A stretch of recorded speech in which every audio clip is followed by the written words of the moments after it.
Hi again, everyone. In this video, I'm sharing with you how to make a moisturizing hair conditioner. You have the written formula with alternatives to the ingredients I used and a calculator to adjust the amount you wish to make on the website. The link is in the description. This hair conditioner is very creamy and smooth.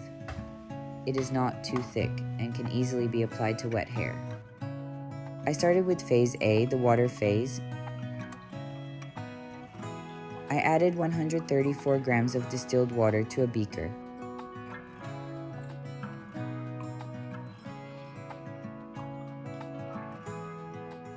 Next, I added 11.4 grams of glycerin.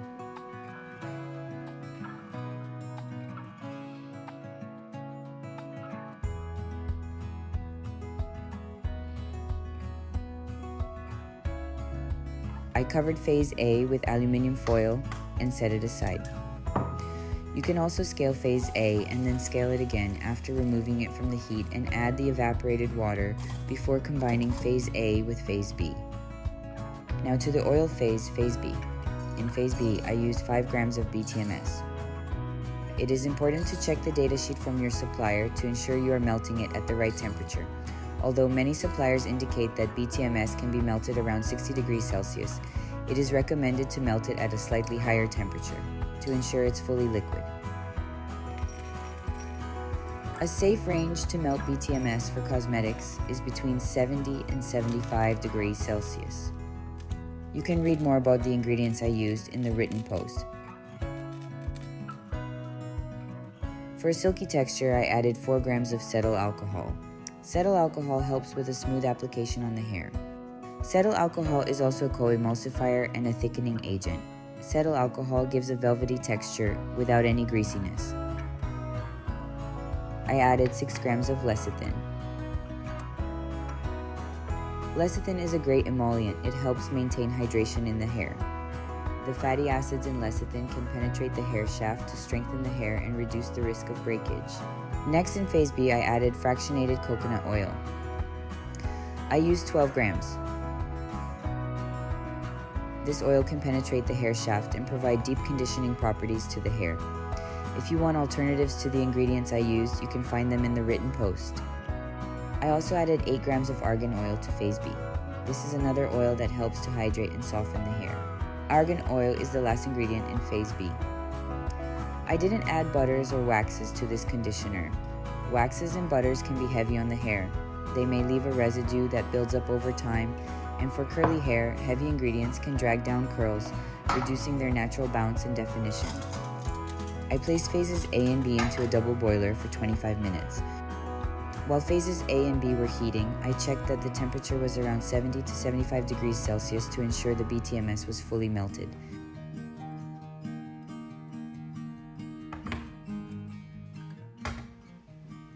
Meanwhile, I prepared phases C and D. In phase C, I added 4 grams of panthenol. Panthenol, known as provitamin B5, is a humectant that attracts and retains moisture in the hair.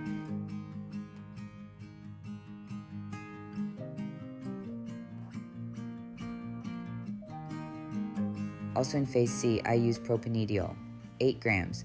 Propanediol enhances hydration and can reduce static. It is considered a natural alternative to propylene glycol. Another active ingredient I added to phase C is horsetail extract. I added 4 grams. The horsetail plant is known for its high silica content that helps to strengthen hair strands and enhance the shine of the hair.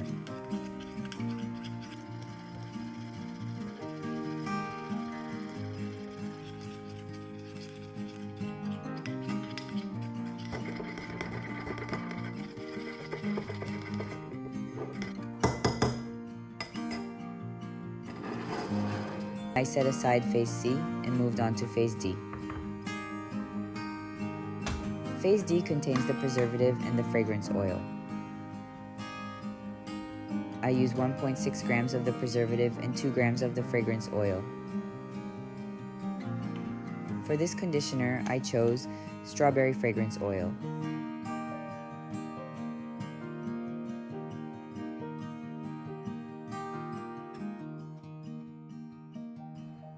I checked on phases A and B while they were heating. If you have a digital thermometer, use it to ensure you're in the correct range for melting the BTMS. I usually melt it around 70 to 75 degrees Celsius. If you don't completely melt the BTMS, you will get clumps and an uneven mixture when you blend the phases. This is why melting the BTMS properly is important.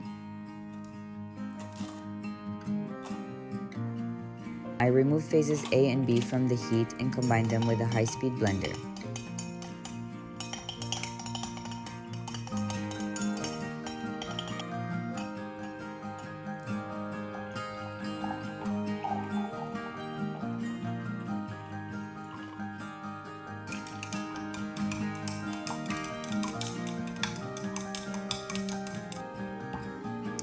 I used the blender for a few minutes to ensure the phases were emulsified,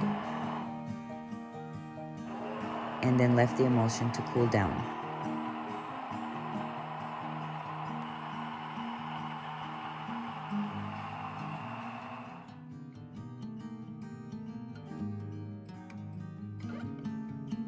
Once the emulsion cooled down to less than 40 degrees Celsius, I added phases C and D and mixed to combine them.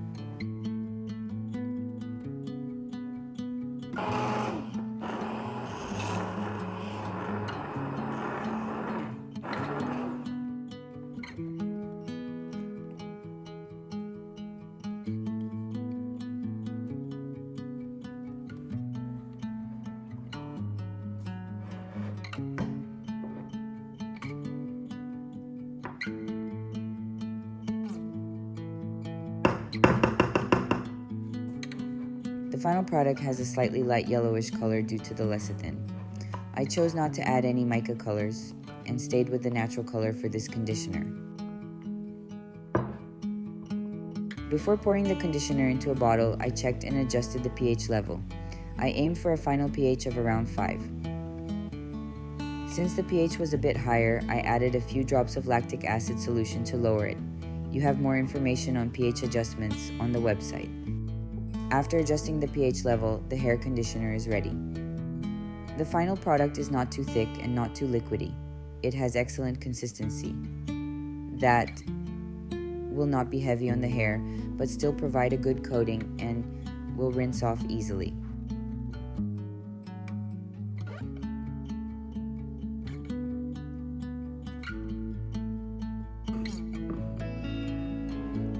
I chose a pump bottle for this hair conditioner. You can also use a tube container for this product.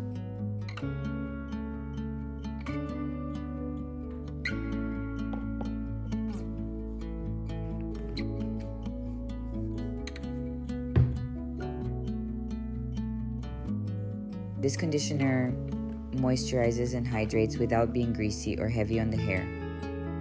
You have the formula for this conditioner with alternatives on the website.